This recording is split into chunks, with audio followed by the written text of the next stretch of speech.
Good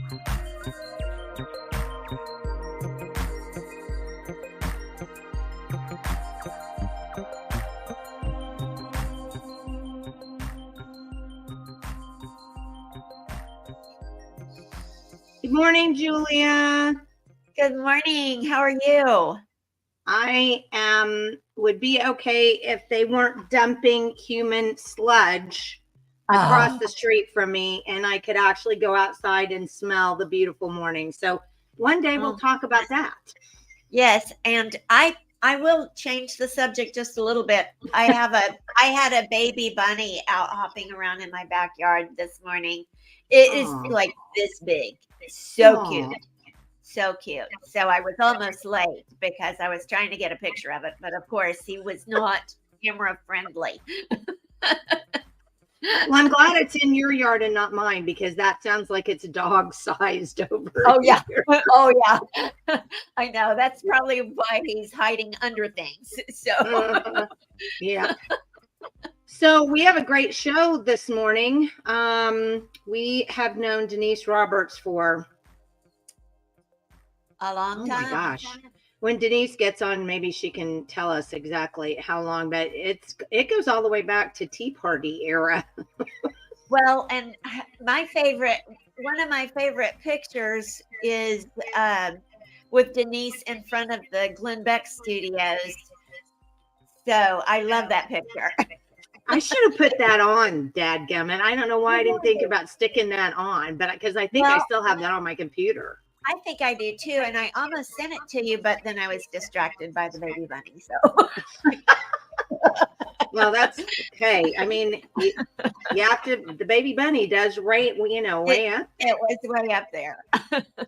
So Denise actually lived in Oklahoma.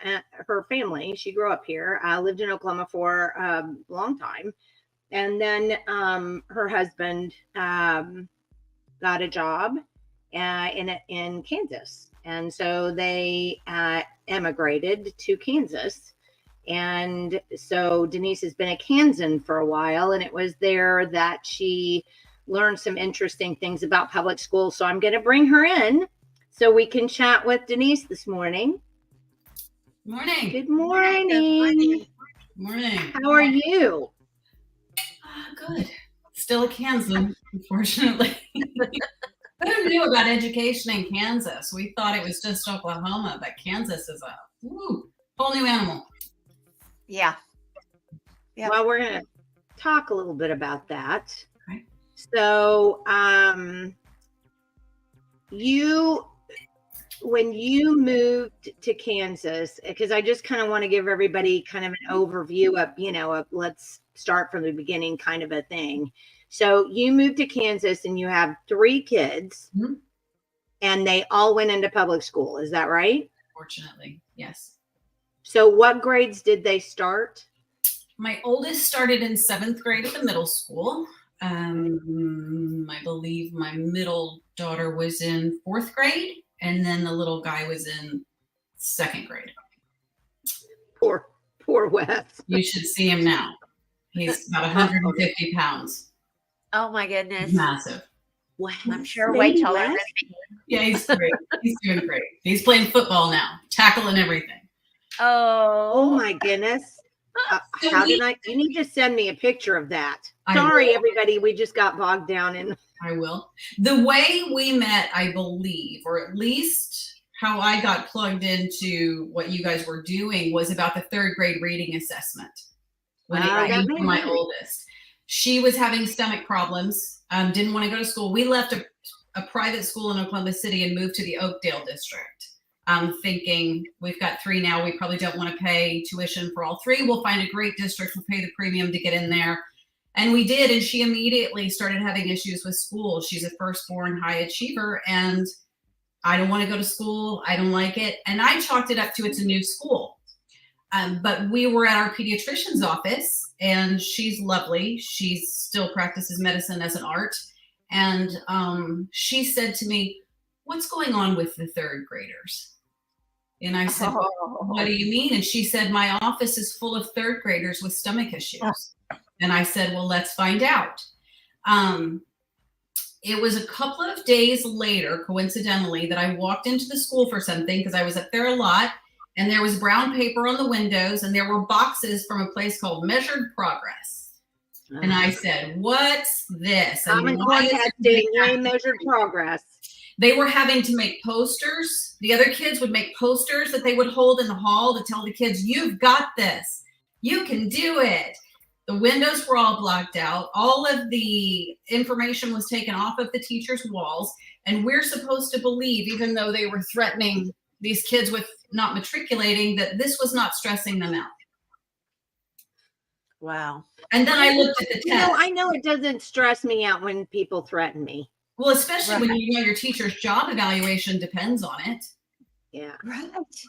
Because that's what the third graders need to know. Beyond that, it was never a reading test. It was a language arts test, and it was developmentally inappropriate for the age at which it was given. And there was no way to improve on it. And so for the first time, she can't figure out how to be successful at this. Oh, yeah. Wow. And that's when it started. And then, this is about Common Core. Oh, the Republicans brought us this. This came from my own party. Okay, so after going through that with you guys and getting this big win, right? We won. We wrote our own standards. I realized that nothing changed except that the Republicans were able to fundraise off that. Yeah. Get reelected and be heroes. And nothing changed. So I took off my activist hat and I hung it on the wall and said, I'm not doing this anymore because it's one party and education is a business and it's not about our kids. They are a unfortunate casualty. Yeah. From it works like a mafia, and it's all about, it seems to me it's about tweeting and messing with numbers and a real inability to read and analyze data, even though they keep collecting more and more and more of it. And they determine what they want to do as far as creating our children. And then they provide you with the numbers and the evidence-based studies to make it happen and make you feel good about it. And if you ask a question, they go into educrat speak and snow you with their special words that you're not supposed to understand. And the whole idea is to get you off the phone. It is none of your business. You do not have a master's degree in education, except you. And why are you even asking questions? Let the experts do the work. And it's ridiculous. You wouldn't take that from your pediatrician. You wouldn't take that from your babysitter. You wouldn't take that from the guy that cuts the grass in your yard.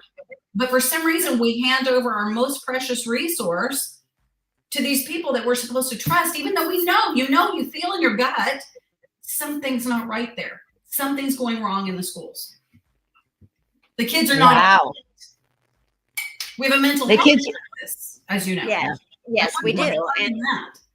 And I agree with that 1,000%. The mental health crisis. And again, Rahm Emanuel said, never let a crisis go to waste. So they created the mental health crisis. And now we've got mental health people that will take children from you if you don't comply in the schools. Yes. In the schools. I don't know that most parents understand the power of a social worker and the way that they are trained versus the way a licensed school guidance counselor is trained, or a professional counselor, or an LCSW is totally different. That training is different. They don't always have the developmental psych training that they need. Their job is to look for red flags. Well, if you've got a nice job at a public school where you get off at a reasonable time of day, you're not going into dangerous neighborhoods, you're not seeing the worst of the worst most of the time, and your job is to look for red flags, how do you keep that job? You better start finding them. Yeah. The director of family and student services in our district, I call him the social worker wrangler. He stood before our board of education in the spring of last year. Wrangler. Oh, sorry. You should see I him. thought that was funny. He's we're live, so I won't let my mouth go.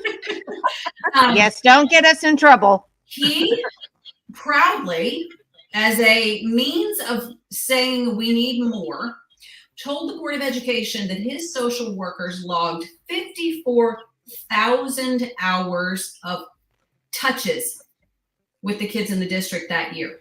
Wait. What? They call them touches. Every time they have an encounter with a child, they call that a Well, touch. yeah, see, you touch my kid and all bets are off there. Yeah. Yeah, you're not touching my child. That's the word that they use to.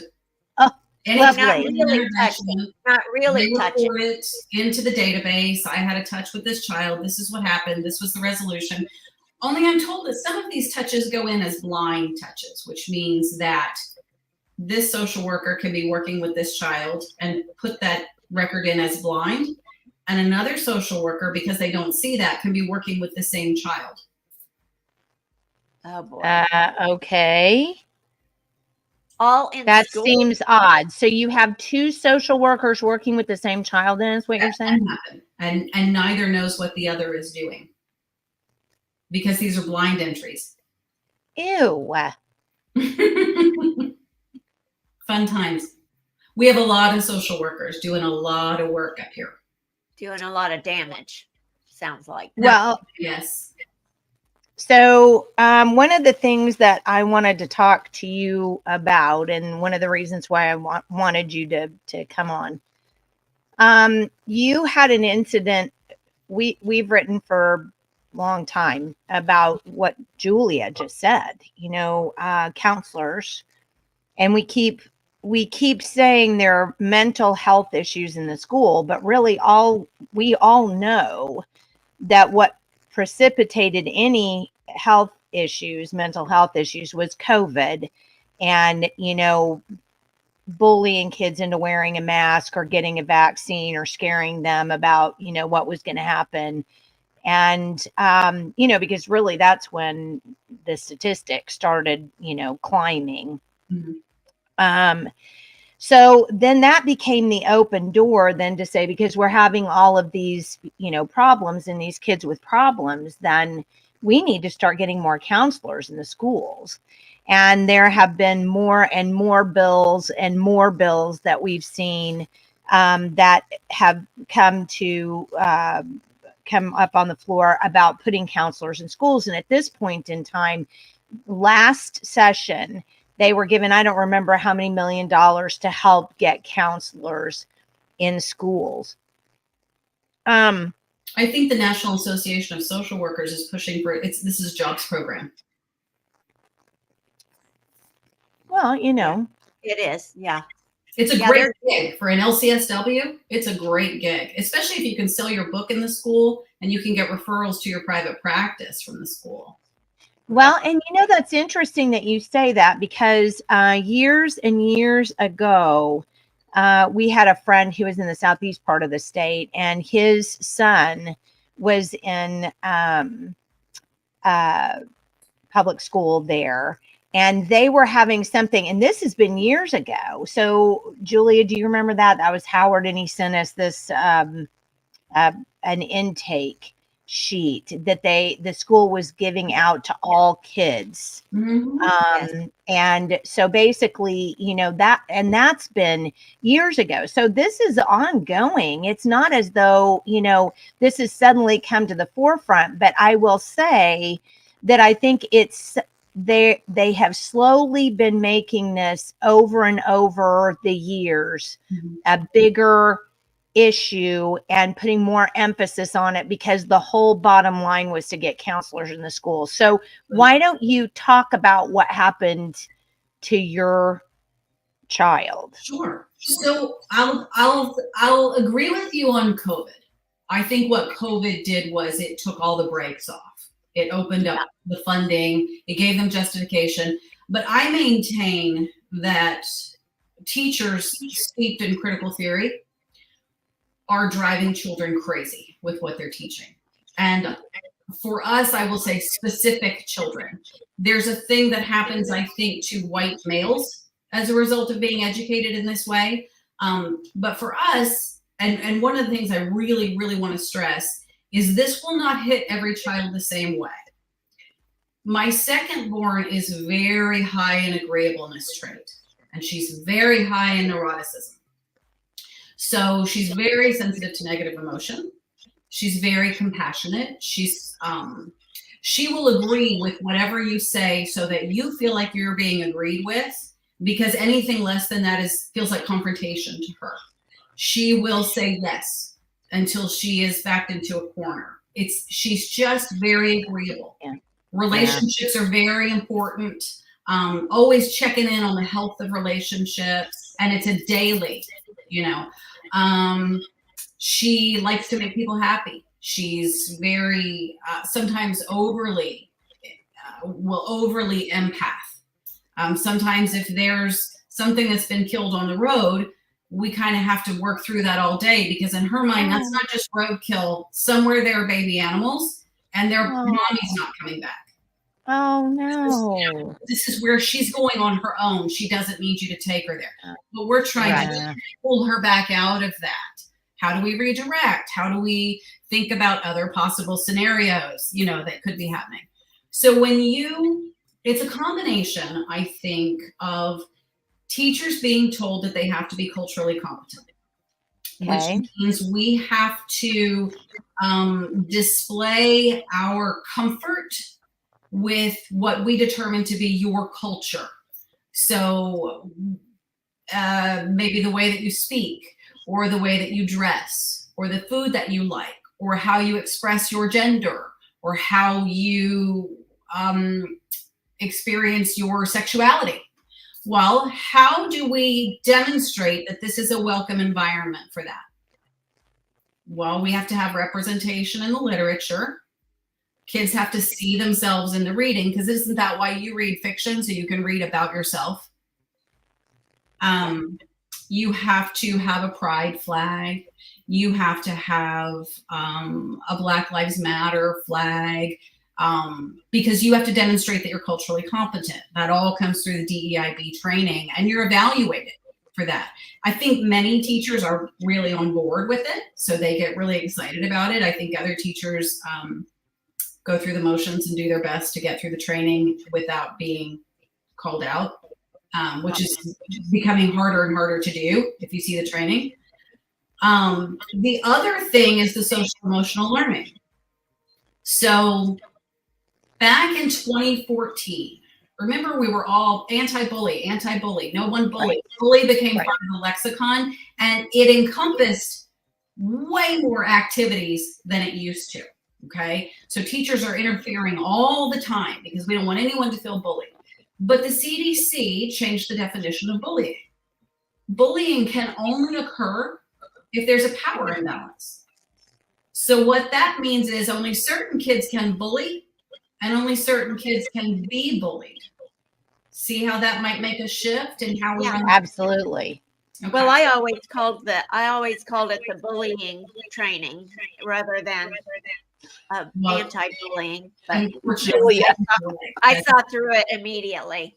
But well, the other part of that is in middle school, in developmental psychology, we learn about the stages of psychosocial development. I don't know if they still teach this in college, because it seems to me they don't teach anything that they taught in the 90s when I was there. I think the shift. Wait. You added too much to that sentence. You should have stopped at the anything part. Okay, we'll go with that. I'm good with that.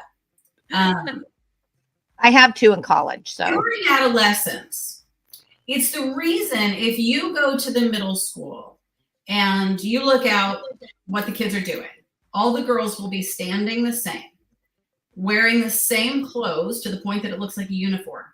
They speak the same, with the same cadence. They drop their voice into a fry place. They wear their hair the same. The challenge of that stage of development, and if you don't work through that stage and meet that challenge, that's when personality disorders start to develop, is that you have to fit into the tribe.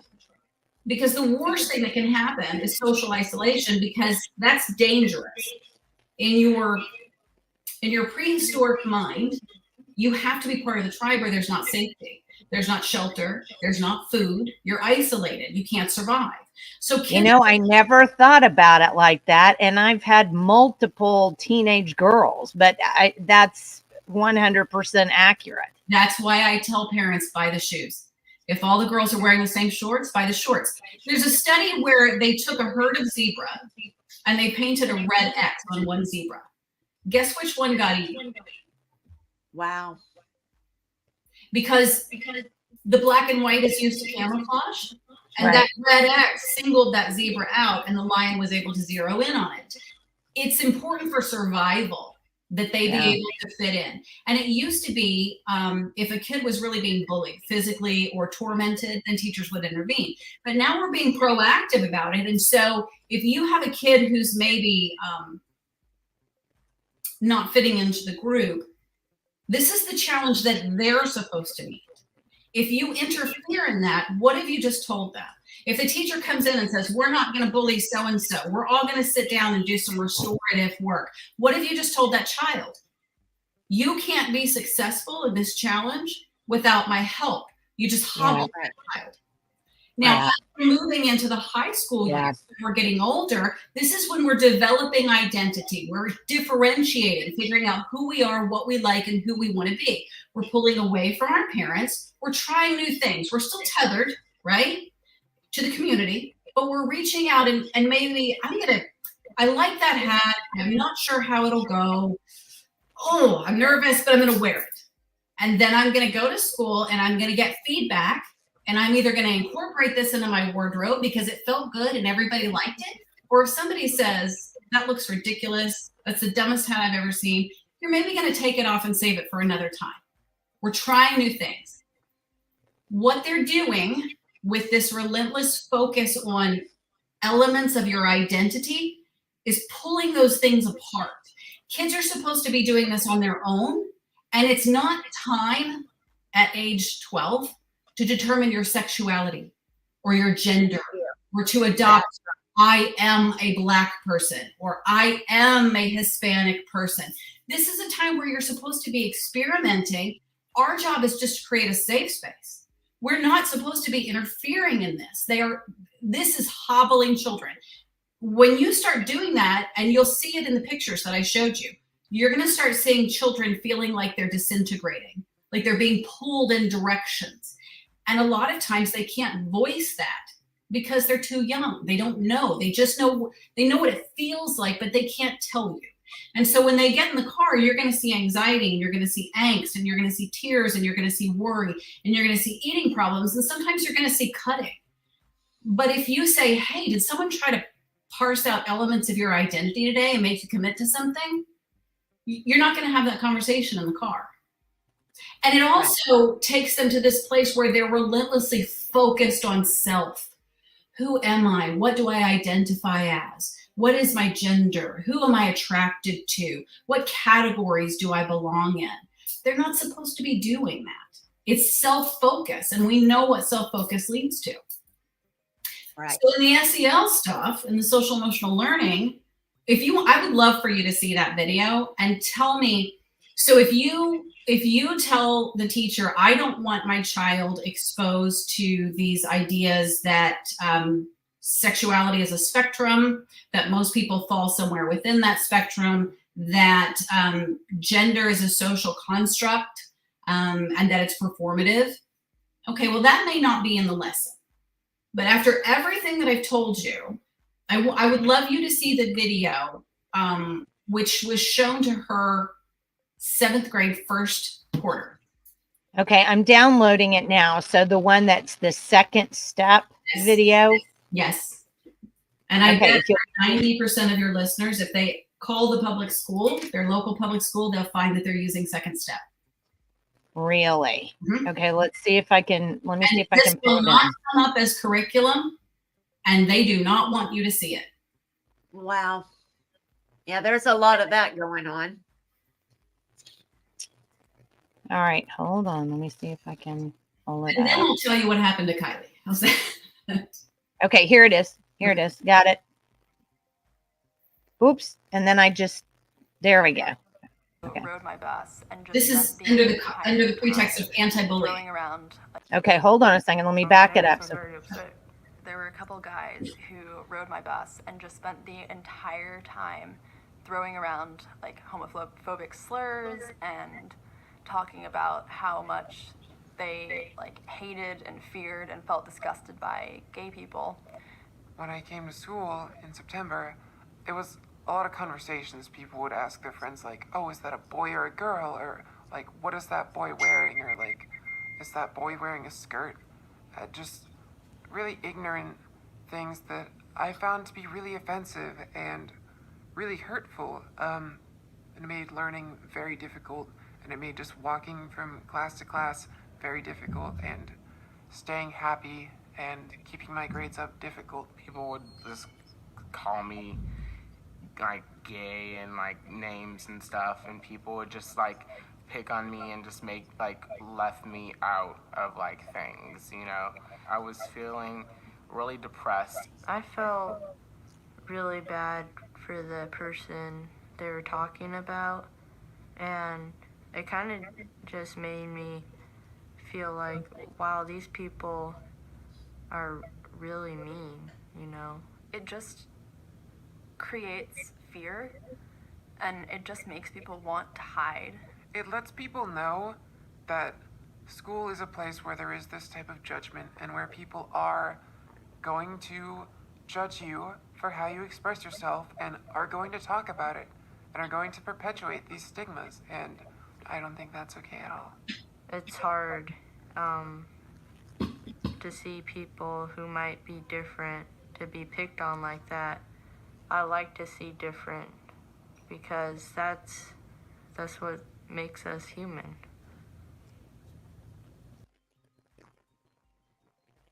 Okay. Well, Who's being bullied? Who's being marginalized? well, it's weird though, Dee, because I'm going to leave that up there for a second to people, because if you'll notice, see, it says warm up, then it says define, then it says video, then it says activity, and then it says, what's the last thing? That's another activity, but wait until you see the suggestions for what you can do. Where is that? I have it all in my files. I did not send it to you. Okay. So you're presenting to these kids. There are groups of people who are bullied and marginalized. Right. More often, they're people of color. They're people who have a non-normative sexuality, or they are people who are transgender. So as you saw, those are the only people who are being marginalized in these videos. So who's doing the bullying?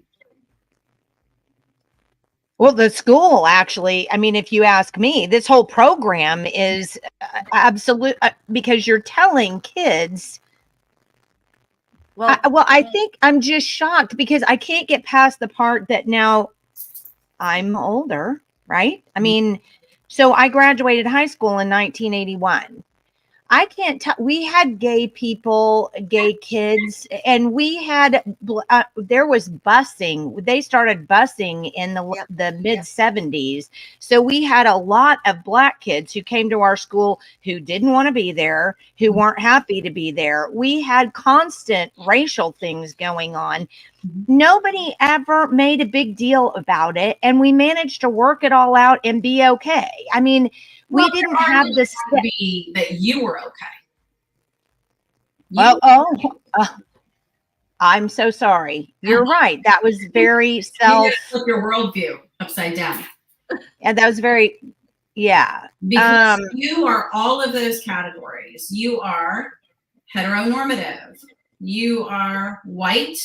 You are educated. You are able-bodied, as far as we know. You are straight. You, your gender expression is concurrent with your chromosomal makeup and gametes. So of course you were fine. You're front-loaded for success. You don't even care about these kids because you're privileged. Now imagine I just did that to you and you're 10. What did I just say? And I'll show you, I think I sent it to you in the matrix of dominance. If you think about it in terms of a power imbalance, I've just told you that heteronormative, cisgender, white, Christian, educated people bully and marginalize these victims over here. So sweet Just by their little girl. existence, just by who they are, Yes. not by anything they do, but just by virtue of who they are, And here's where it they starts. must be bullies. Yeah. What did I just tell you about your parents, sweetheart? Well, that they're mean, or there's something wrong with them. So, since you came from them, your parents are horrible people just like you are. What happens to a child when another person on the outside comes and says, I have a secret. You can't trust your parents. They're bad people, but you can trust me. What have you just done to that child? Everything you've ever known to be true because your parents told you has now been kicked out from under you.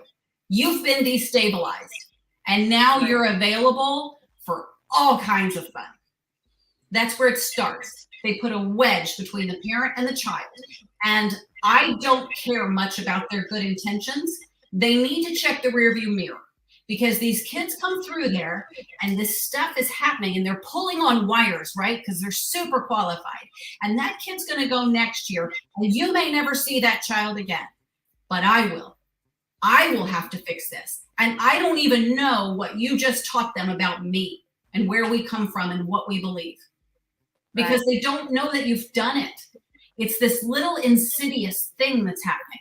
And I've got a girl coming into my home when she's in 9th grade going, look around. It's just so white. And telling her father how awful it is that he makes too much money. That happened when my oldest was in 9th grade. Wow. And that was our 3rd year here. This is all pre-COVID. All of this SEL, all of this identity stuff, all of the social emotional learning, the anti-bullying, all of it is pre-COVID. It's been going on for a very long time. Yeah. Well, and you never know. You can say, show me the curriculum. Are you going to know any of that? No. Nope. Are you going to know to say, did someone ask you about your sexuality today? You're just going to say, how was school? So when Kylie was in 4th grade, yes, 5th grade. This was pre-COVID, right before COVID. She gets in the car one day, and we all know what adolescent girls do when they get together in out-group and burn witches and that kind of stuff. We know about those dynamics. You mean the Heathers? Yes. So she gets in the car, and I can see that she's just barely holding it together. You can usually read it on her when she walks out the door. And she gets in the car, and we're talking about an agreeable child. Remember, we're talking about a child who wants to please you, make you happy, and is now finding out that she's apparently a bully by her very existence. It's violence to other people. She says, well, there's a girl. The tears start coming. There's a girl, and she was saying her name is Tomorrow, and her pronouns are this and that. Keep in mind, she's known this girl for a couple of years, and she's only known her as this person. And so I know that that's weird, but I wanted to do the right thing. And so at lunchtime, I called her Tomorrow. Well, her gender is apparently fluid. And by lunchtime, she had changed her name to Jupiter. And I called her Tomorrow. So I dead named her, and I'm transphobic. And she told all the other girls that I dead named her and I was transphobic. Wow. This is a weapon. This is a weapon. And so I don't know any of this stuff is going on. I was so naive. And so I said, well, we just don't do that. We don't bully people, and we don't try to put girls in the corner. I mean, I know this is a power dynamic at play, and we're not going to participate in that. That was 4th grade. The social emotional learning had been going on the whole time. So I get an email that says, we need your permission, because this was something they were doing in conjunction with the State Department of Health, to do a before and after. Red flag right there. Wait, they're the heroes in this story. Oh, no. Yeah, they are, actually. Oh, my gosh. They are. The only reason that was sent was because the Department of Health requires permission to do this. So I said, okay, you want, as you know, because I am your child, my children do not take surveys. We are opted out of all surveys. I cannot give consent for their 18-year-old selves. I refuse to do that. You'll have to wait until they're 18 and then you can get their consent. Right. We want to do a survey before and after the second step lesson. I said, what's the second step lesson? I said, Wes, what's second step? And he said, oh, it's circle time. It's stupid. We don't do it. They make us do it. It's dumb. So I'm like, okay. Kylie, what's second step? She says, Mom, that's the thing that makes all the girls be mean about their pronouns. And I went, okay, I got to find out about second step. Well, there was a little thing on the email that said, if you have any further questions, you can call the health department. I called 3 times and left a message, and no one from the health department ever called me back. So I thought, I've got to find out about second step. So in the background, that's what I'm doing. In the meantime, my husband decides to run for school board.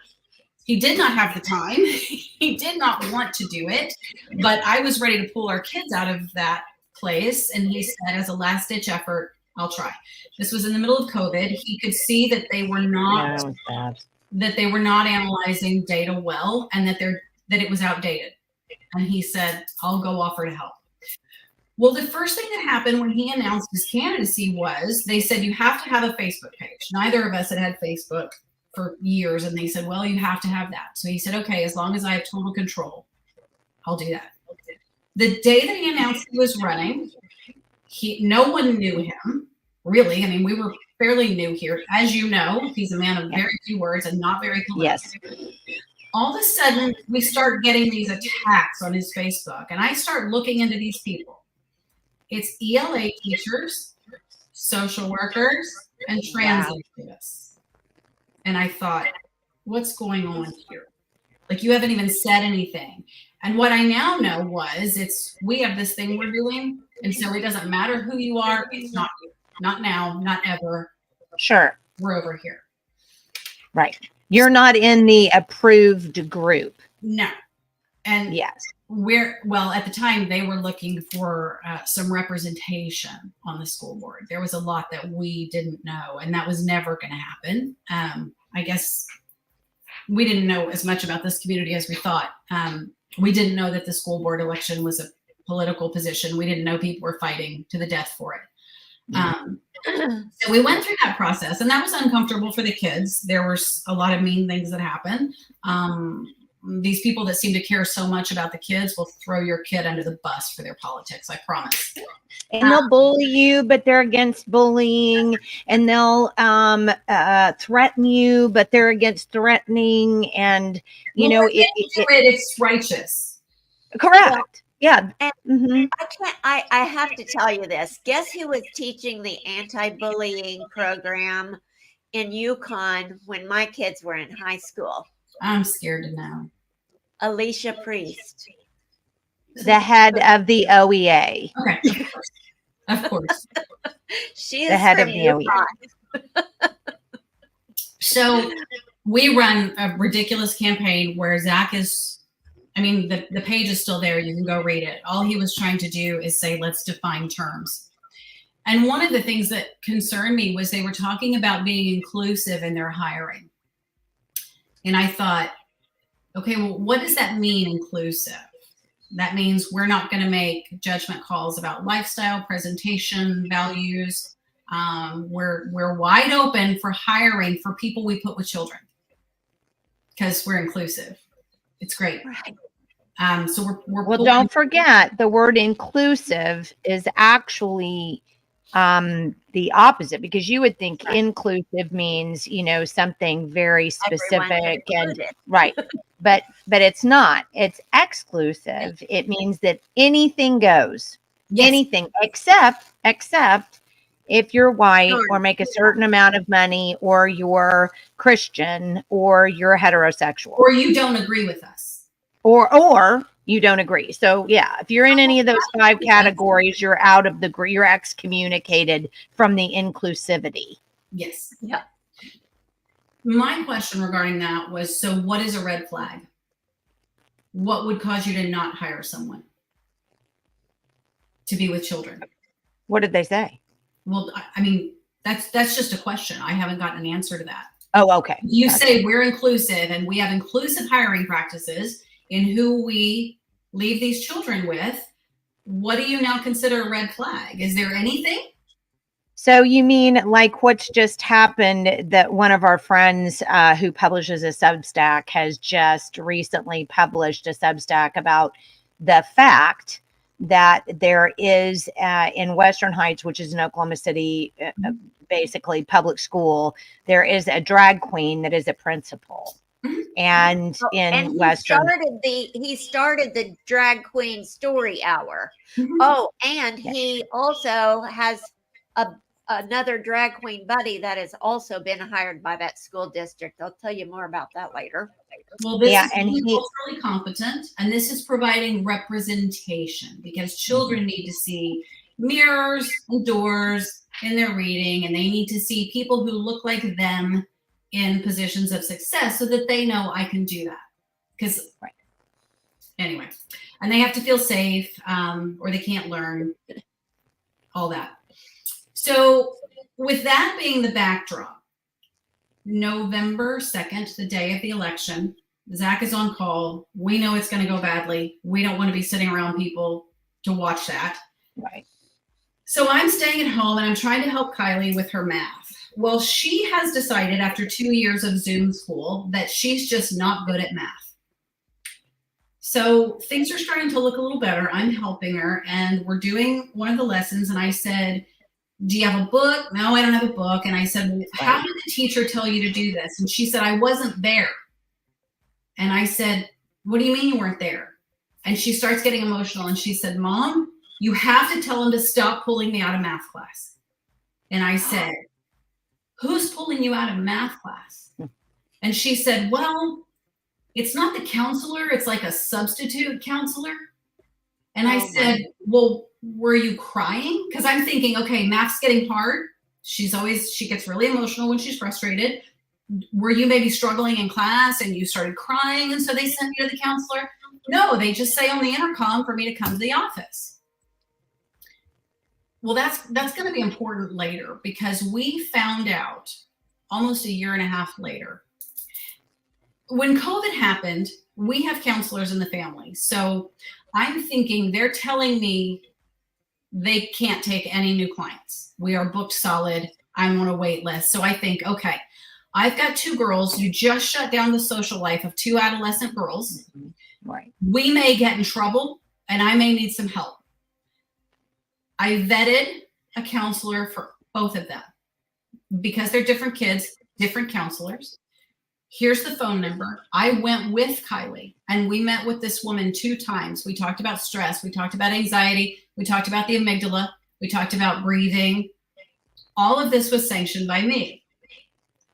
Kylie thought this entire time that I had sanctioned this meeting with this counselor, because why would it be happening unless I had? No. So she was getting angry with her dad and I because she thought we were okay with this. We were allowing this. We were on board with this.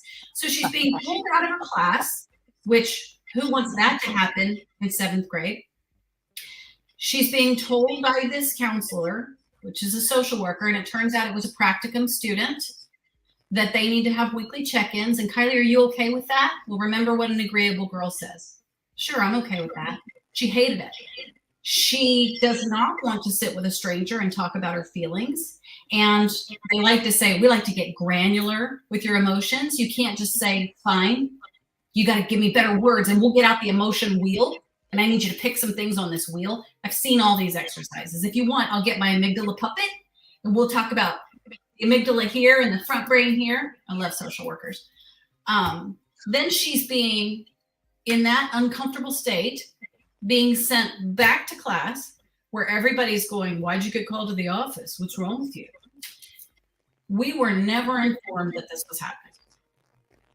We have requested the records. Best I can tell, we have partial records that I mean, Zach gives expert testimony, and he said if this was a person's chart, I would say, where's all the missing pieces? Because this isn't complete.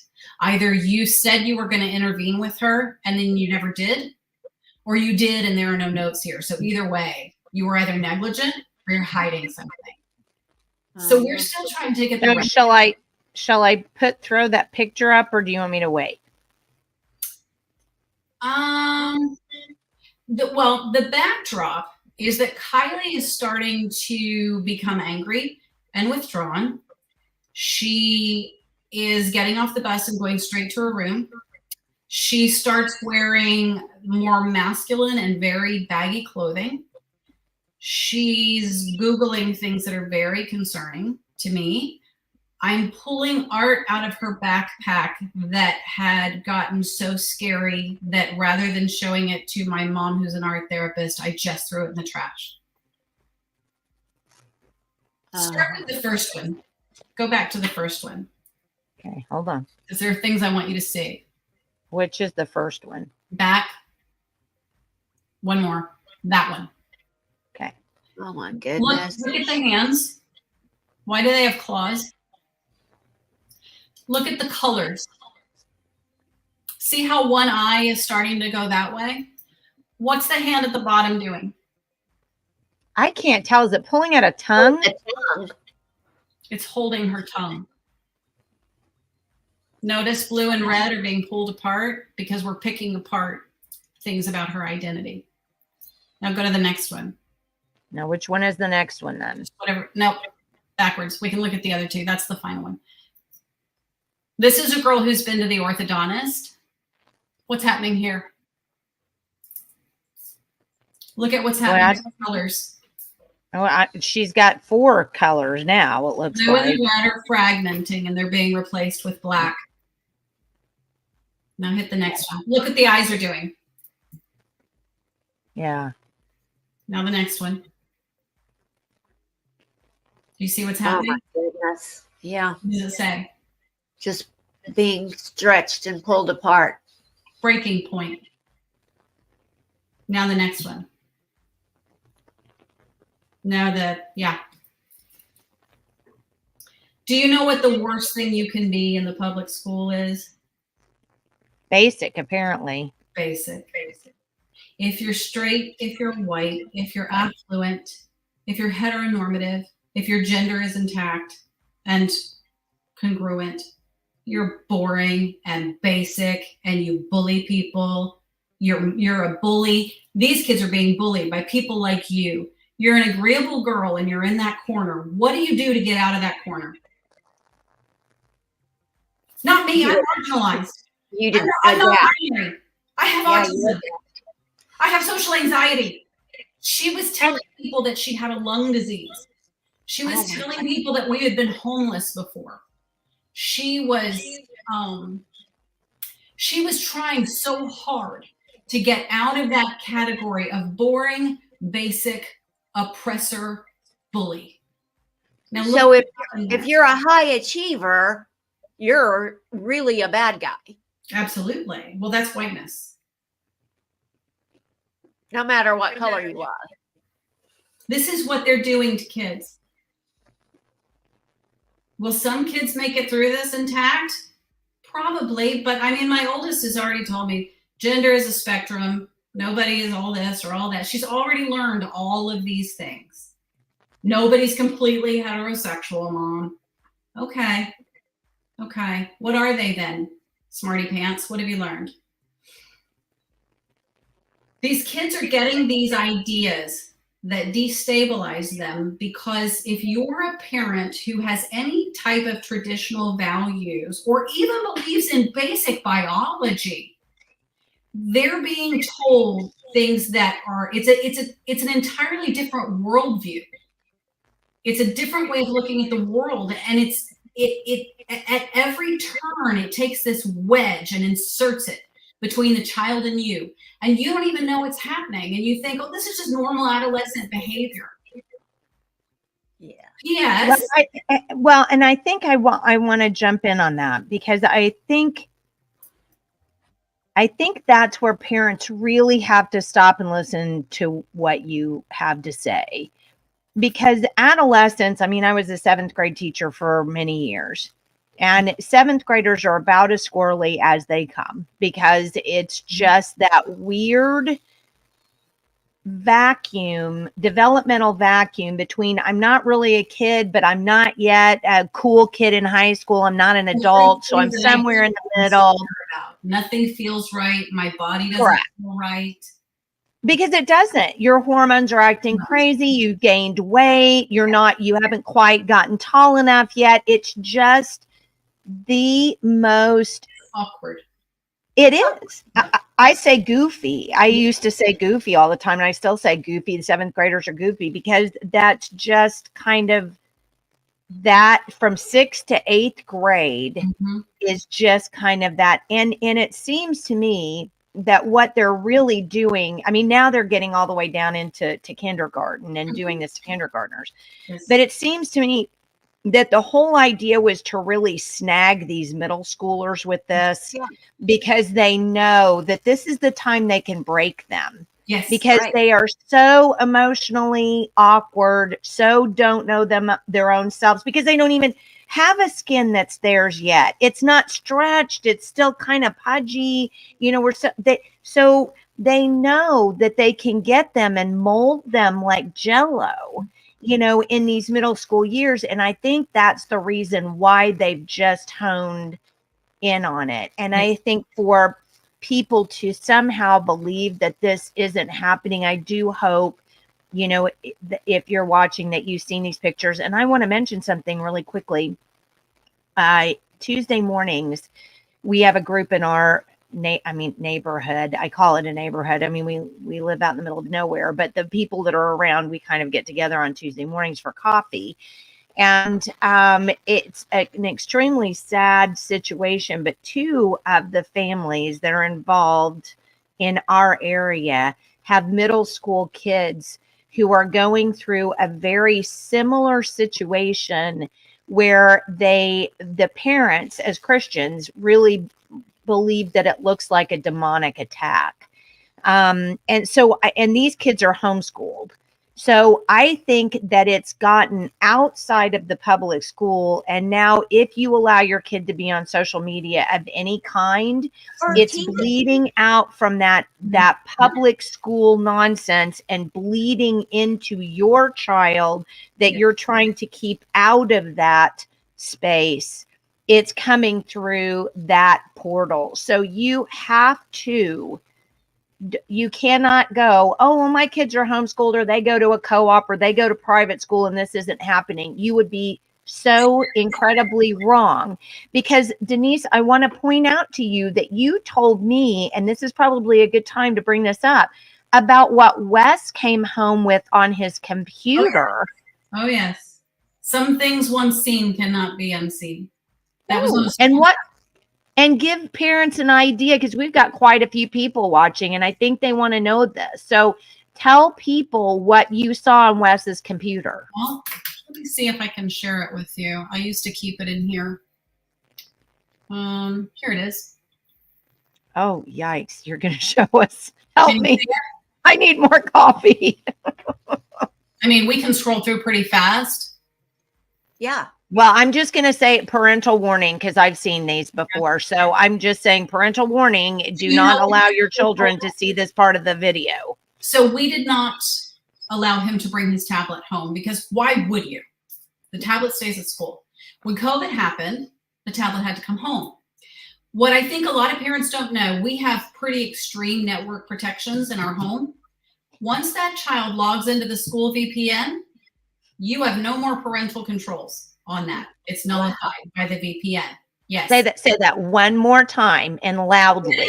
To their Google Classroom, all of these apps that they use, they have to go through the school's virtual private network. Once they do that, any controls you have on your home network, he would never have been able to find that on our computer at home. Some friends told him how to install a new search engine, some older boys in the neighborhood. They didn't have any filters on Bing, So he was able to find that. I found him with his tablet in his room. And of course, once you pull up those images on clip art, you're getting all of them, right?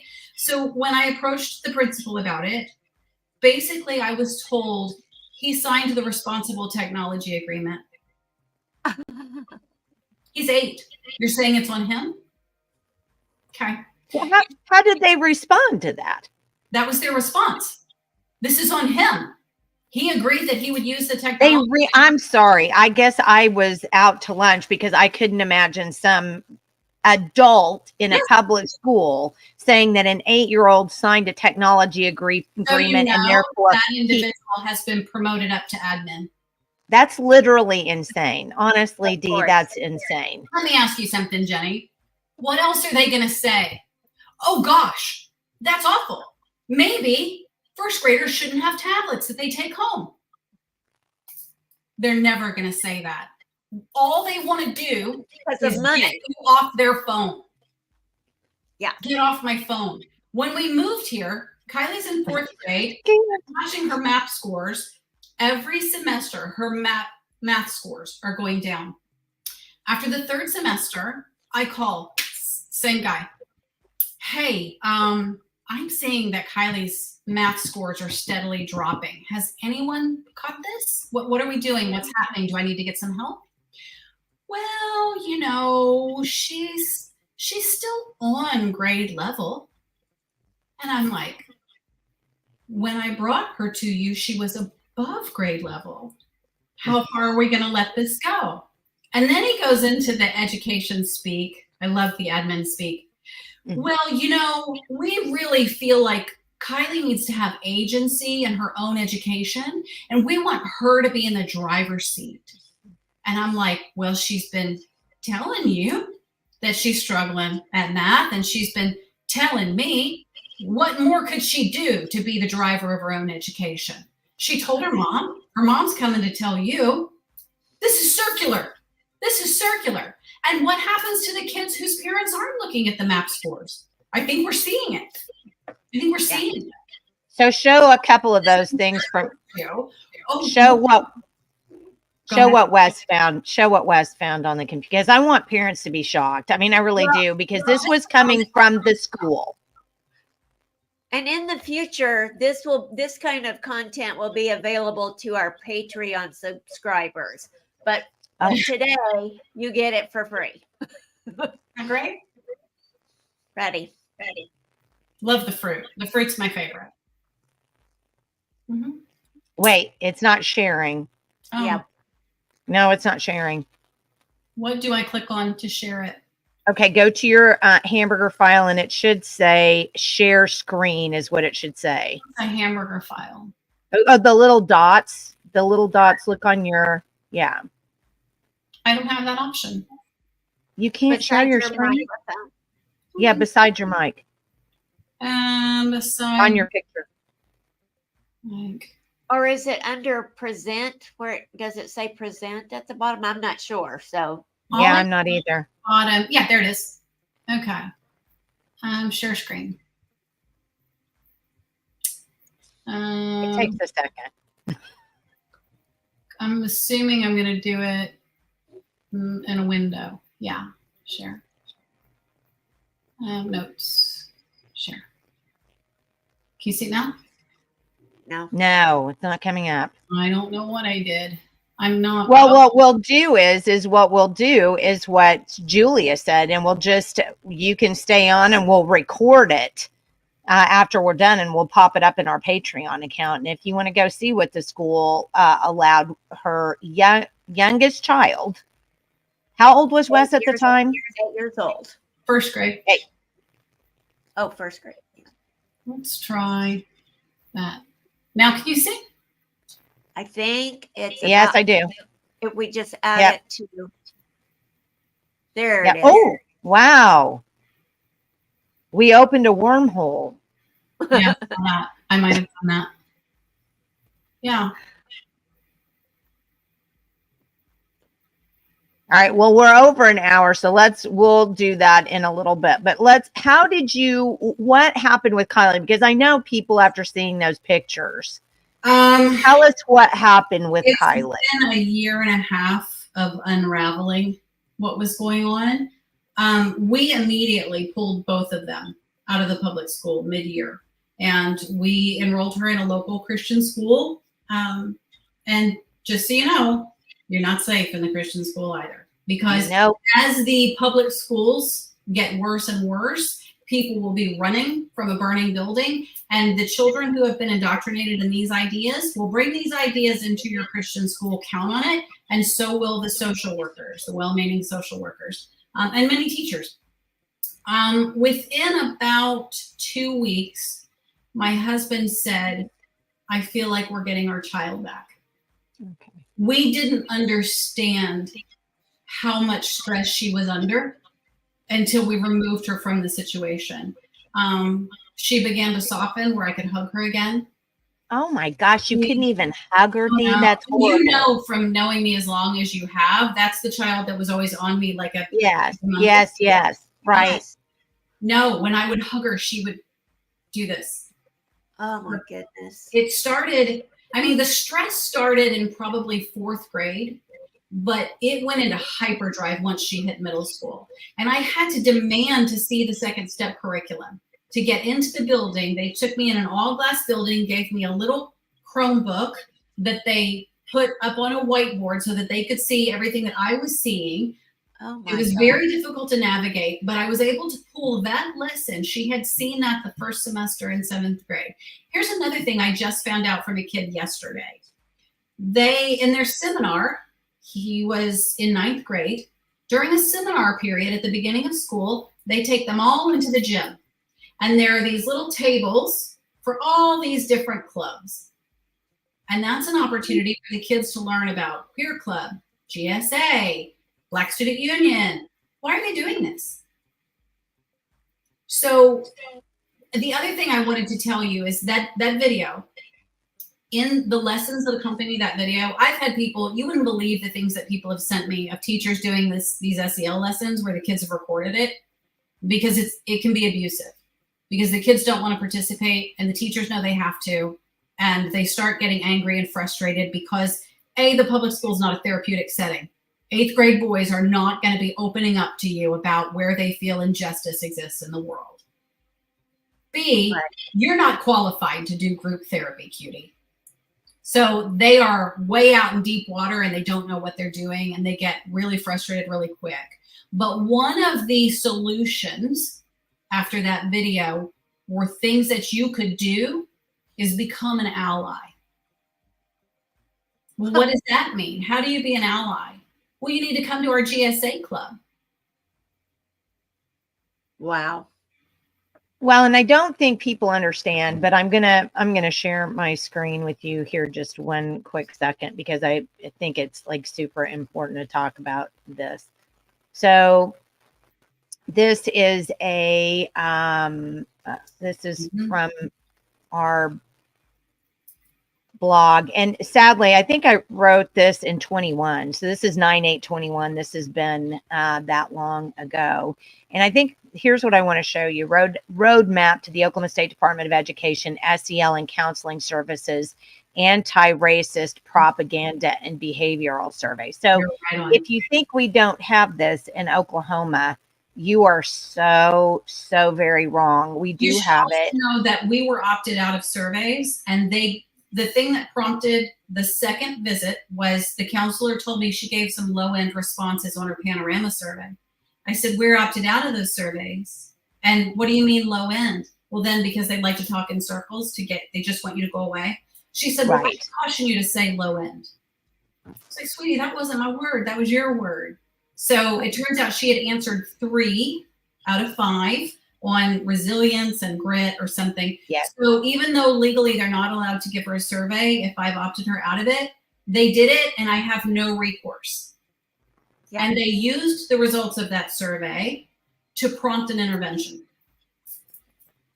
I was going to show some of the surveys. So this is part of the survey that they give in what was Kylie's grade. This is 7th grade. It's called the Youth Risk Behavior Survey. and it's done by the CDC, and it's supposed to fall under the PPRA, the Parental Rights federal law that says that no school can give your child a survey that talks about sex, their sexual behaviors, or their political views, or anything about their family. We have those. And there's a way to get around the PPRA, and that's by going to the Oklahoma State Department of Health and having the Oklahoma State Department of Health get, because then it's state centered and it's not a federal survey, right? So our Oklahoma State Department of Health gave it. And here's a couple of the questions. The last time you had sexual intercourse with an opposite sex partner. See the assumption. What? There's an assumption in that. Correct. Exactly. Absolutely. Of course. That's what kids do. Yes. Yeah. Well, and also too, it says opposite sex partner, meaning that it could be a same sex partner or, whatever. During your life, and then it goes on, during your life, with whom have you had sexual contact? I've never had sexual contact. Females, males, and females. Which of the following best describes you? Heterosexual, gay, or lesbian, bisexual. I describe my sexual identity some other way. I'm not sure about my sexual identity. I do not know what this question is asking. So it's just like what you said in 7th grade, and me as a teacher of 7th grade students know for a fact. These kids are goofy. Yes. And so you're going to give them a survey with these questions on it. And either one of two things is going to happen. Number one, it's going to put ideas in their noggin that they didn't really have before, wasn't really even thinking about. Or you're going to have, and it's mainly boys, but some girls do it too, just say stupid things on the survey, just because. Why would you answer the survey? I'm in 7th grade. I'm goofy, right? So there's another one that's on here. Oh, yeah. This is another one, the student risk screening scale. That came out too. And basically, you can see on there, it says elementary school, middle, and high school student. And, do you steal? Do you lie, cheat, and sneak? Do you have a behavioral problem, peer rejection? I mean, then there's this Oklahoma Transform School Climate Transformation Survey that has all these really horrible questions in those that you can. So they have lies, cheat, and steal, and peer rejection all in the same category. Yeah. Okay. Things that the reason I asked about it, because normally I wouldn't have worried. I would have thought she's opted out of surveys, so she won't get this one. Right. They were specifically asking to do a survey before and after the second step lesson. So if you're doing a survey before, you're doing a survey after, what are you looking for? Right. You're seeing if you change their mind. Bingo. Yep. You're talking about my child's thoughts, feelings, emotions, viewpoints, and you want to know if you just affected change in that. How dare you? How do we? They are basically asking, how do we best groom your child? That's what they're. Yeah. Essentially, and frankly, if you really want to get crazy, who's guilty of wrongthink? Who's not amenable to being convinced? Who has problematic ideas that they're not willing to change, even when presented information about, look how these people are bullied? Who's got problem thoughts? Someone. And this is the panorama. You just said that Kylie had a panorama survey. This comes from Panorama Ed, and look at this. SEL and equity are interwoven. Oh, yes. Yeah. Their goal is transformation. There you go. Right. Rising up together, spotlighting transformative SEL in practice with Latinx youth. And, this is all school counselors, the American School Counselor Association. And there's a lot of spirituality infused into SEL. Right. So this is just, and I was going to show one other thing too on here, if I can actually find where it was. I think I'll wait until I I'll stop sharing for now so I can find it. But you know, the bottom line is this: school counselors are anymore. It used to be that they were there to help your child maybe navigate some classes, you know, to get you plugged into some different resources, but to work with your parents to do that, or to help you with, you know, getting into college. That's not what these people are for anymore. No. And I would caution you about using the word counselor. Right. Because a licensed school guidance counselor has to have 5 years classroom experience. So even if they don't have children of their own, they've at least had 5 years with students, and they're not a 22-year-old, I just graduated, I'm here to change the world and liberate your consciousness, sweetie, because your parents are so backwards. Right. So most of our districts will not pay a licensed school guidance counselor anymore. We have, LCSW. if you want more information on the counselors and all of that, there's a great website out there. It's called courageasahabit.org. Oh, yeah. They have amazing. And if anybody knows how to get a hold of Mr. Louis, we would love to have him on. I can do it. Okay, thank I can you. do it. Yep, we want him on a podcast, and we hadn't been able to reach him so far. He's fantastic, and he's really, really busy. This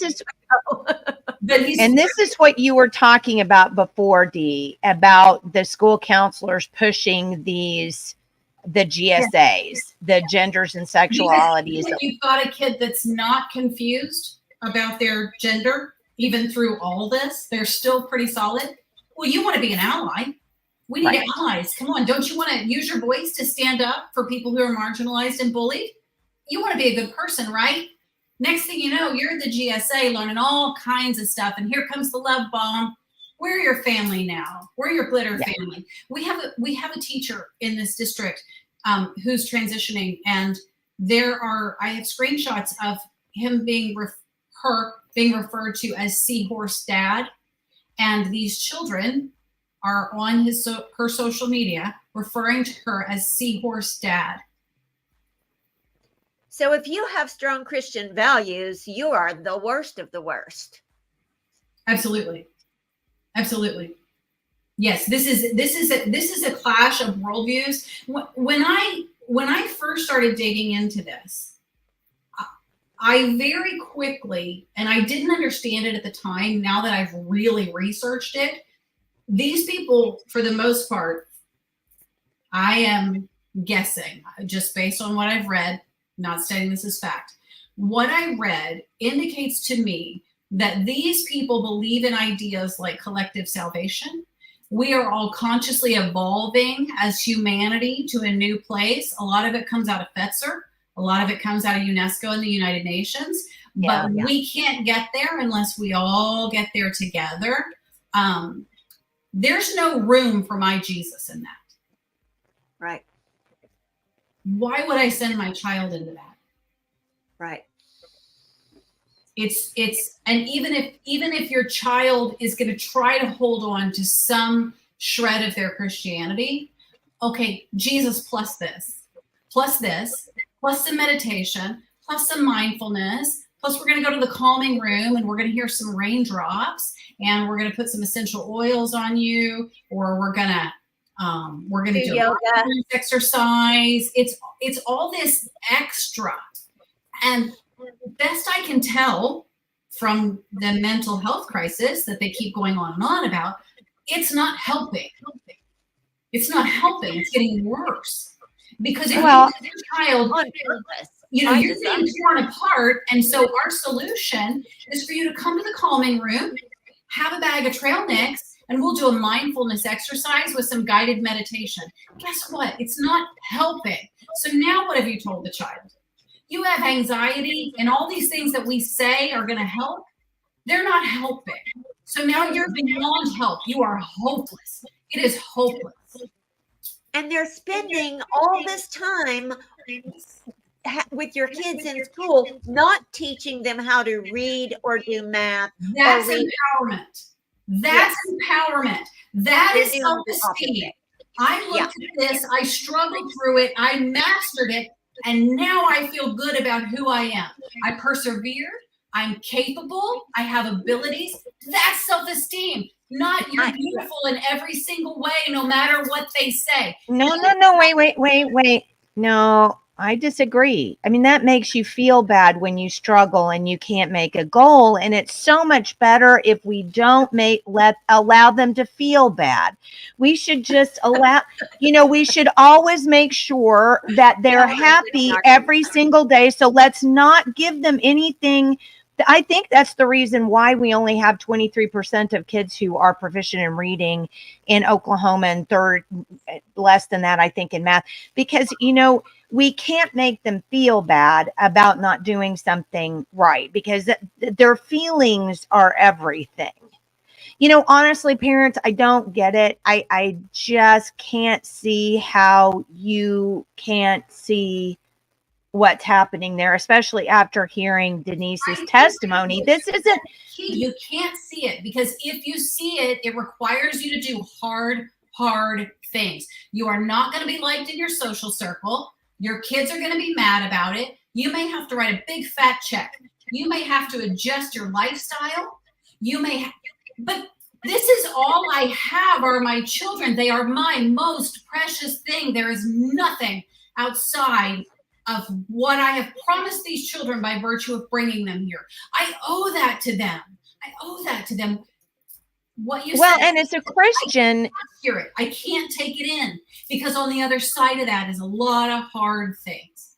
I am not. And I think that's the reason the reason why so many Christians just throw up their hands too, and just because I think your child will be safe from it, because you've given them a foundation and you're really checked in and you're asking questions. You don't understand the agenda of these people. They are here to disciple your child. Right. What would get in the way of that? Well, and let's say this, they're here to ruin your child. I mean, the whole objective. Or take your child if you don't. Or take your child. Bow down. Well, and that's another thing. You might even bring that up to this point, because I think people do this. They say to themselves, like you just said, well, this is too much and I can't, and they roll it off and they go, well, what's really going to happen in the end anyway? Just let them do whatever they're going to do. And so they just check out on it. How is this going to end up affecting them eventually? And how could it, what were you talking to us about before we went on about people coming for your kids? Well, that's probably too close, but I've had people, because my husband just give me just generalize it. You don't need to talk about anybody specific. And said the social worker showed up at my house at night wanting to take a look. The social worker wields the power of the state to remove your child. And God help you if you've got a teenager and maybe you found some things on the phone that are problematic, or you're having to do a little bit of tough love at home, because you know that child. You know the sound of that child's breathing when they come in the room. You know which child it is. That's how much you know your child. So if you're having some parenting struggles and having to do some tough love or having to get creative, and that child goes to school and is upset, God help you if they end up in that social worker's office. Yep. Because they hold the power to remove that child from your home. And let me tell you, not just that child. If your home is unsafe, every child. You lose all. Yeah. Every child. And I'm already seeing the framework and the language being built to say a non-affirming home is an unsafe home.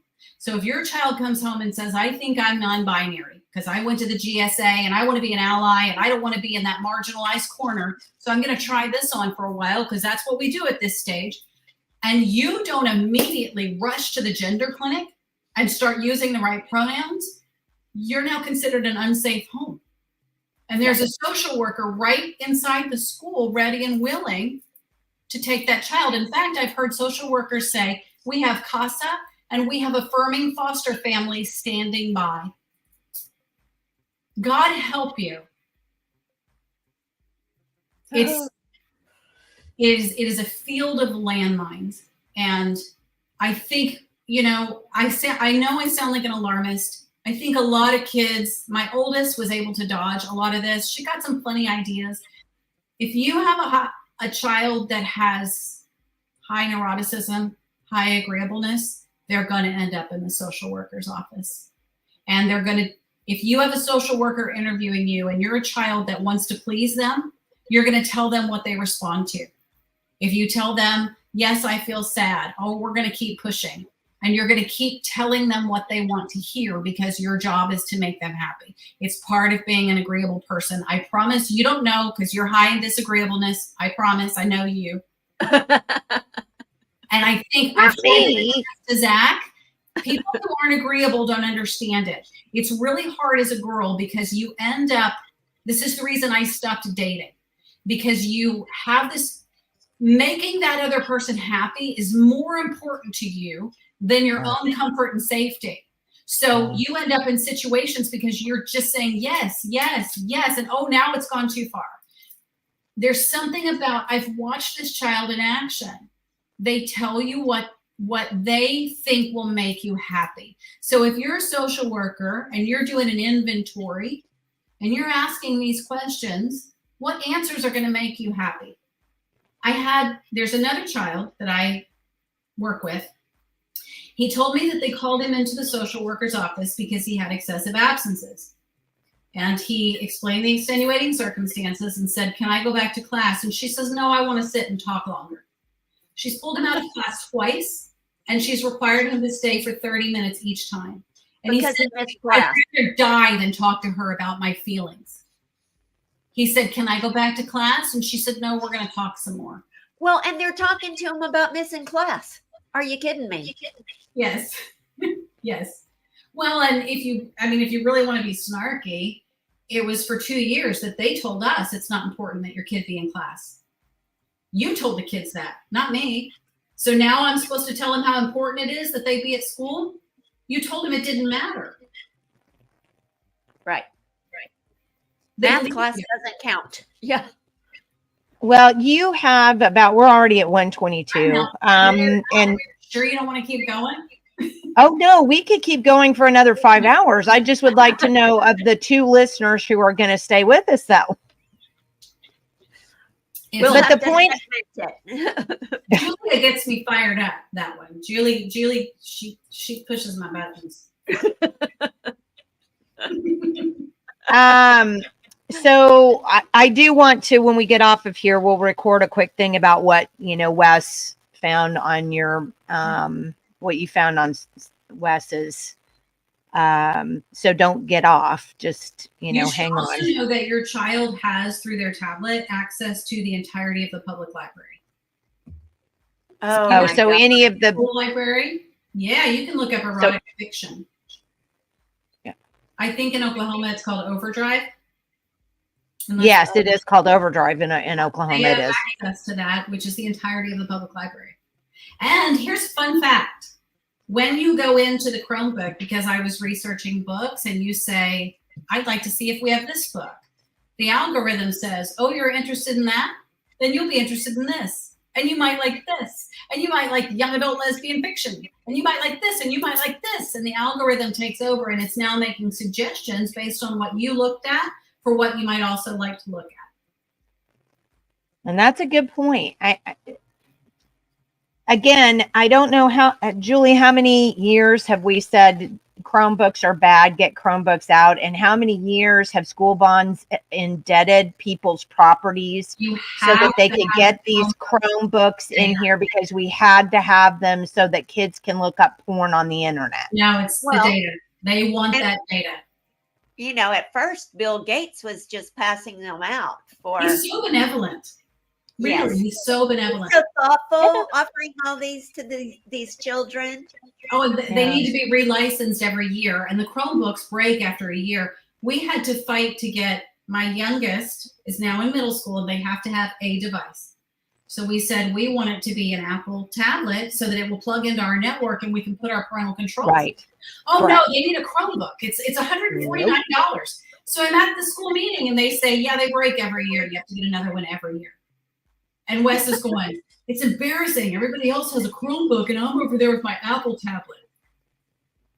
So I'm sorry that your mom is trying to keep you safe. Because he's at the age where he wants to be part of the tribe. Yeah. But they break every year and they have to be replaced. Yeah. Well, you have a bunch more stuff that I mean, because once you found out what was going on, and I do want to close out with this. Okay. So of all the years I've known you, and we've been talking about, how really, honestly, you should just get your kids out of public school.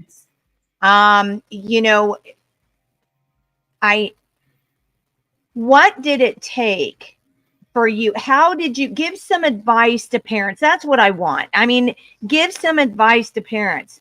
Well, so my experience was I was raised in small Christian schools, parochial schools.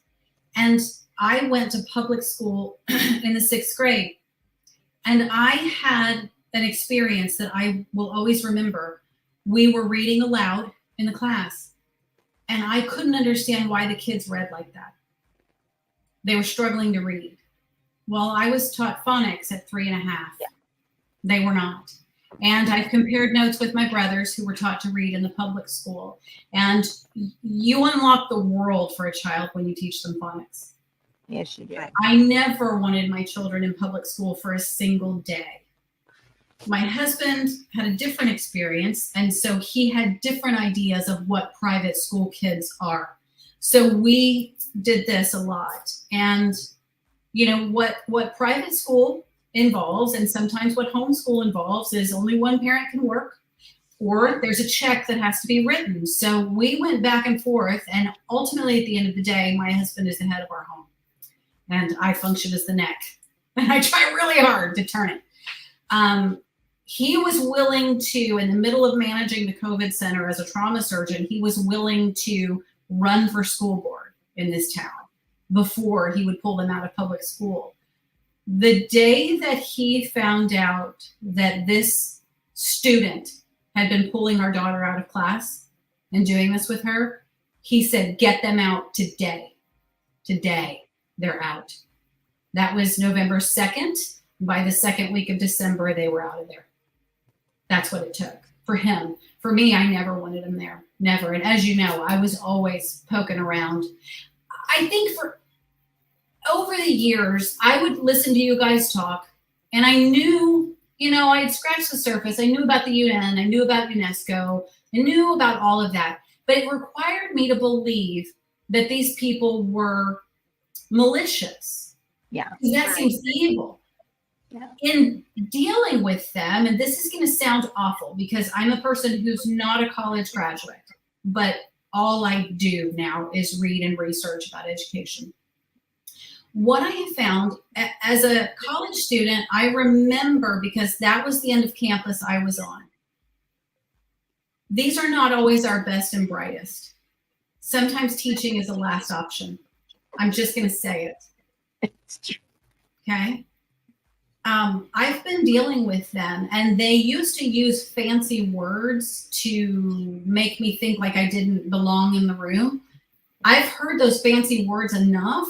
They don't even know what those words mean. Yeah. It's like secret code language. And it's the same thing I found out about my legislators. Sometimes it's just the guy that lives on your block, and he's not the smartest guy on the block. I feel the same about their educators, and I can't think of anything more important than who's pouring into them 8 hours a day for the conscious part of their day. And now that we rush them off to sports in the evening, and we don't have dinner together, and we barely make it to church because we roll on Shabbos in Kansas City, who's spending the majority of their time with?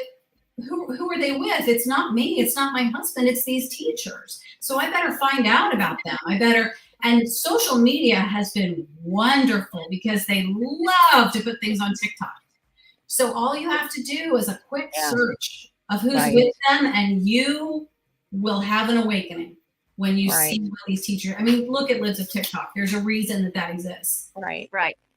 They are out and loud and proud about their ideas. And it took, I used to think there's no way people honestly feel that way. But through social media, they actually do believe that.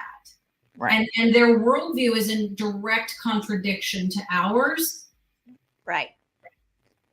And they're allowed in the schools, and we and Christians better zip it. Oh, I think I've determined this is a religion. It is. It is. Yeah. And I used to say, even when my kids were in school, there's only two religions, with God and against God. There's just the two.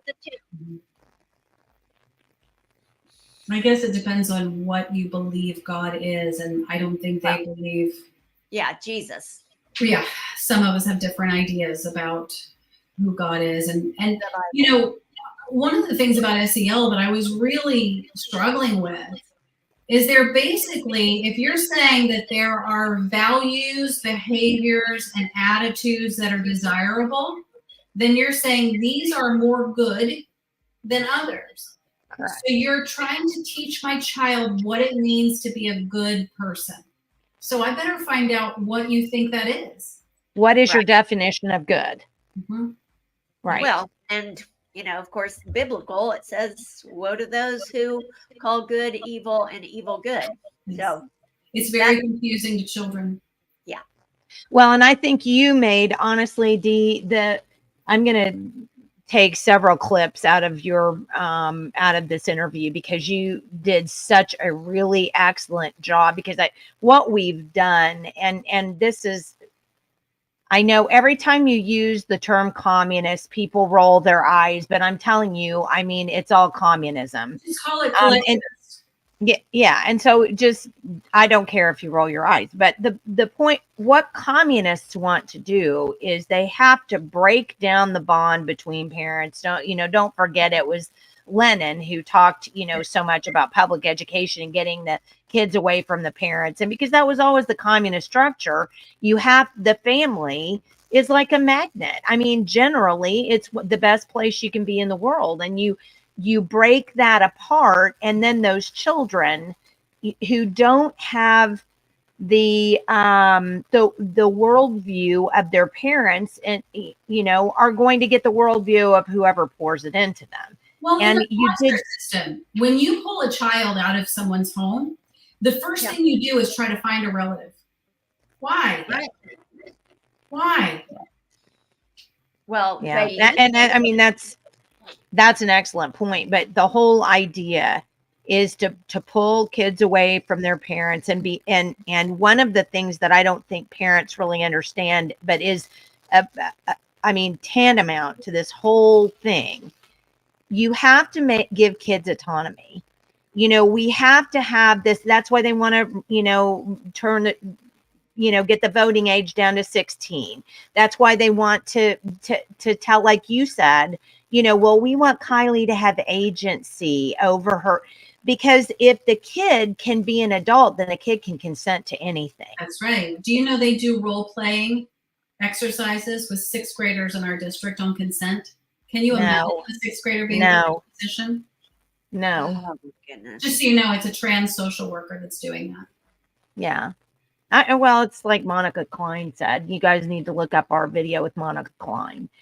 Well, Dee, it's been great to have you on, and we will have you on again, because you've got all kinds of really great information on SEL, which, we wrote a bill to help stop years ago, and it wasn't even given a hearing in any committee. Doesn't your governor's wife have her own program? Yes, our governor's wife does have her own SEL private program. Thank you for bringing that up, which was actually introduced in the legislative process. We were to use her particular program in community schools. So yes, we needn't forget, the people who are in power set the rules. Yes. Do you all have medical clinics in your high schools yet? We do. Not all of them. And they're expanding it as fast as I can. Tammy West and Rhonda Baker, and then Senator Dwayne Pemberton. Who said he did not see Karl Marx in the bushes. And we're like, that's because you don't know what Karl Marx looks like. Because he's there. Maybe it was Lenin. Yeah. Yeah. Oh, yeah. And he didn't know the difference between the two of them. He didn't know about the beard versus the mustache. Right. Our DEIB coordinator, I listened to him on a podcast, and he said the same thing. It's like they look and see communists in the trees. Why do they think this is communism? And then he goes on this whole entire rant about the community and the collective. And basically what I'm gleaning from the SEL is what you have to do is sacrifice your own values, your own identities to whatever makes the community successful. And I'm like, well, you tell me the difference, genius. Use a greater than or less than symbol, or use whatever you have to do. Explain the difference to me. Because I'm just a parent. I'm just a mom. What do I know? A parent that's done more research than all of them did to get their college degree. Yeah. Well, when all of this started, I had actually gone back to school. And it got to the point that I asked the advisor, are there any classes that this has not infected? And she said, no. Yeah. So I thought, why am I paying for this? Right. I remember going back to college in 2010 at OU, and I came home and I said, Zach, some sort of mind virus has taken over these kids, and the things that they say, they don't even understand that they're a joke, and they believe this stuff. Yeah. So I saw it back then, but it's on a whole nother level now. And it really, I say religion, it really behaves more like a cult. Yes. No, it is. Well, I'd agree with that too. All right, we're going to get off of here. But thank you so much for being on with us today. We will have Denise back at another time. Stay with us. Don't go out. Yeah. Yeah. And we will record after we finish going live here. We will record with Denise something that we'll put up on our Patreon account. So please go to Patreon, look us up. We're Reclaim Oklahoma Parent Empowerment, and join us today. We just have an $8 entry level, and of course you can donate at any time on our site, which you can see right down at the bottom is rope2.org/donate. And we take Give, Send, Go. We have Venmo, we have PayPal, and you can send a check. So we're happy to accept any anything that you would be happy to give us. So this work doesn't pay. No, it does not. It does not. No, it does not. We've done it out of our grocery budget for a lot of years. But glad to do it. But sometimes you want to do something a little bit bigger, like podcast. Yeah. And it's not cheap to do a podcast. So anyway, so thank you again for being with us. We'll see you again on Friday. And on Friday we have Julia. Linda Murphy's coming on Friday. Linda. And she's been fighting the battle of education for decades. And I laughed. She sent me her bio and I just laughed. I said, okay, that would be like the entire newsletter if I put all of the things that you've done. And so I abbreviated it. What you see is not all that she's done. Yeah. But anyway, she's got a lot of experience and she's worked with us for years, and I can't wait to visit with her on what's going on now. You know, like us after Common Core, we all tried to quit, but there was no stopping. So anyway, so Linda Murphy. All right. So we will see you again on Friday. And don't forget, we're live at 9 o'clock in the morning, CDT. Thanks.